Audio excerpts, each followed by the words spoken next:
Hi there everyone, this is Leah from the Race Center and Tyler from the Waterville Valley Recreation Department, and we are on a lovely little stretch of trail with some background. That's right. I hear this babbling brook behind us. Perhaps you can hear it too, you can see it. This Sunday, Leah, is a special day. Do you know what it is? It must be something other than Mother's Day. No, it's Mother's Day. But that's important for Nature Notes because in New Hampshire, people talk about a very special season that lasts from roughly Mother's Day to roughly Father's Day. Right. And you know what that season is? Unfortunately, I do know the answer to that one. Yeah. We're of course talking about black fly season. They'll be here soon. They may already be here where you are. But something interesting about them is that if you are watching this from Boston or New York, probably you're not affected very much by black flies. However, if you are watching in the Adirondacks or Siberia or other places where there's clean, clear, flowing water, you may know what we're talking about. So black flies depend upon clean water because that is where they lay their eggs, in flowing water. So unlike mosquitoes, which like stagnant water, the black flies like the stuff that's on the move. And so their eggs will attach to, some rock or stick or something underneath. And actually sometimes you can see them. Actually, maybe we'll see if we can find one.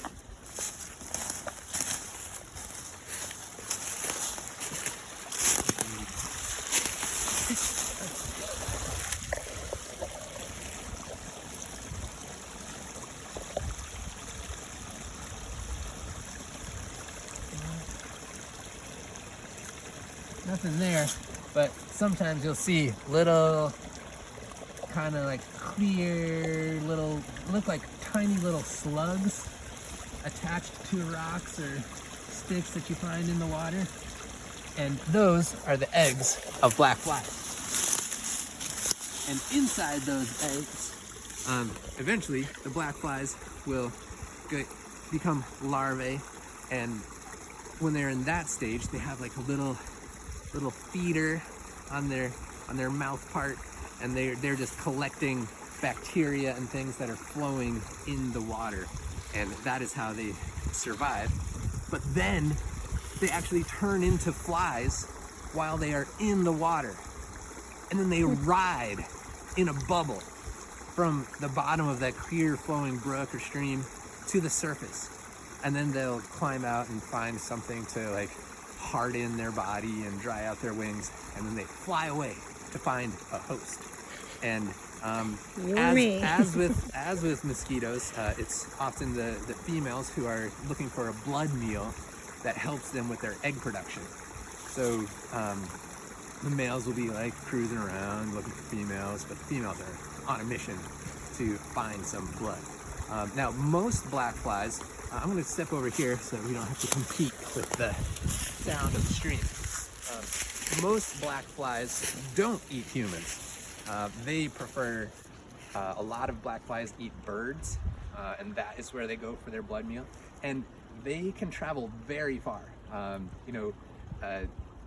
miles and miles and miles from where they're hatched to find their blood meal.